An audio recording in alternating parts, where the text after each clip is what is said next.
Yesterday I said that my biggest fear was saying my price. And while it is a fear, yeah, that ain't my biggest one.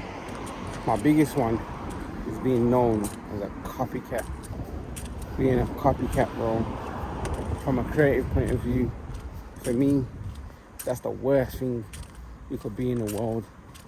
Like, pride myself on having enough brain power to come up with my own ideas. I pride myself on being smart enough to not have to follow a trend. You get me? I don't want to follow a trend. But that might be the missing link, because I'm trying to go against the grain and I'm trying to do things my way.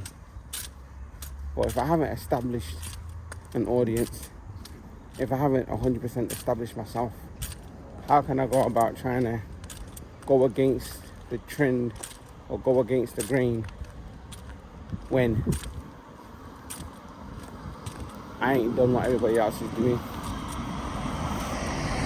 You get me? And this is all come off the back of the podcast that we did last night at Sinners. It got heated still. Got proper heated. I got drawn out. It ain't going to be out this week. It's going to be out the week after. But just the sentiment and the conversation is about the areas where each person ain't pulling their weight or ain't doing what they need to do. You get me? And my thing is like, I'm being told that, yo, you are very, very good at what you do, and there is no reason to why you shouldn't be in the place that you want to be in. But the only reason why you're not there is because you ain't doing the right work. And that's been hard for me to understand. Proper hard, you know, because the reason why I feel like I am as good as I am is because I've held somewhat of an integrity in terms of creation. Like I said, I've prided myself on figuring out how to come up with original ideas. I've prided myself on not having to follow a trend to inform a direction of where I'm trying to go with a project. And these things have become justified in my head because I've been paid for them. I have done them for people. Yeah, it's not like I've just done it for myself. No, I've done it and received payment that some people fucking would dream of receiving for doing a one project or one video. So maybe that has clouded my judgment a little bit, you get me? But I'm continuously trying to go against the grain. And what's mad, yeah, where it's so crazy is that in the video that I made the other day, yeah, I'm telling you like, about Zane, the intern, and how I had him designing a deck, a marketing deck.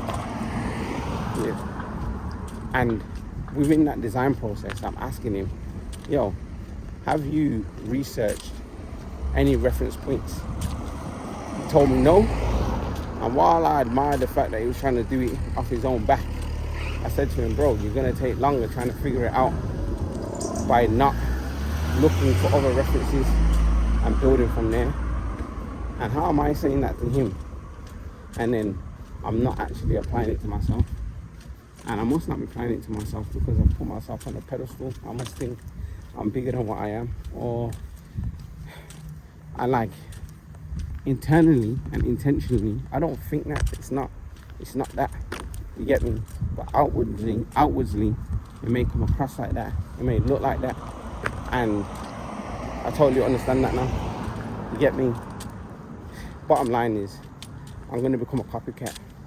I'm going to put myself through the paces of just looking at what's going on online, through the content that I'm consuming, and I'm going to force myself to be a copycat for a period of time. And I'm going to put it to the test. I'm going to see if me following the trends, me copying, has a positive effect on me growing an audience for myself and giving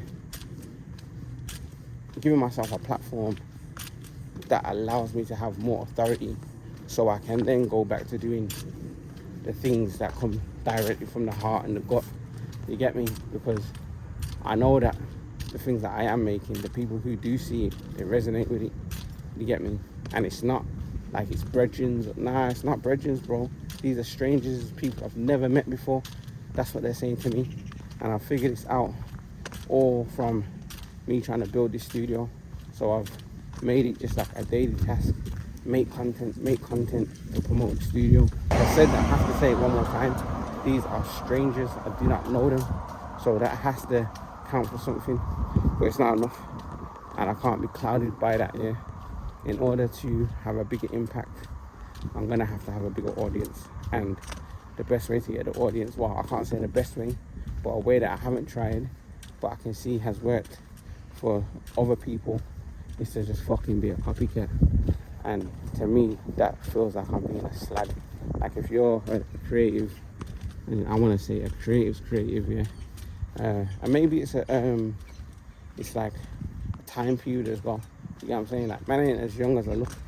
You get me? Like, I know that I look the same age as the youngers that are out here, but I'm not. And I'm not saying that to diminish who they are, or to say that I'm bigger because I'm older. Because in reality, them lot are doing more than me.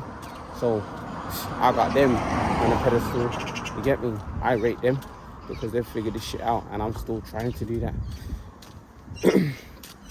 And yeah, I think maybe because it's a generational thing, just my whole understanding and identity when it comes to being a creative is don't be a copycat. Make sure everything's original. Can't be seen to be copying people. But it's the day and age that we're in, man. You get me? That's what social media is. It's follow the data, follow the trend, follow what's going viral, and get your quote unquote clout off it. You get what I'm saying? All of that shit to me is fucking lame. But it's not lame, and I'm not bigger than it. I have to do it. But yeah, man, when I said my fear is naming my price, my biggest creative fear is being known as a copycat. And if you're a creative that feels like that, boy, maybe we have to do something different. Maybe we gotta be copycats, as I said, to stamp our authority, so then we can be originators in it.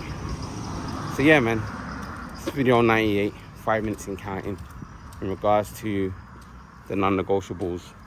Not all of them got done yesterday. I did reach out, did an outreach, but I didn't reach the full 10. I did 5 people, posted on TikTok, posted on Instagram, posted on the story. In fact, I think I've basically done the non-negotiables. The only thing that I haven't done is sent out the deck to another 3 companies. But the first batch of companies that I sent it to, 1 out of the 3 has got back to me, and they've got back to me quite positively, in all honesty. They said that they're out of the office for the rest of this week, and they said that will get back to me next week. But if I don't hear from them, that I am to shout them. And I've never received a message like that, so that has to be somewhat of a positive, because they're definitely interested if they're asking me to get back to them if they don't get back to me in the right time frame. So yeah, man, 5 minutes and counting. See you tomorrow. You gotta know.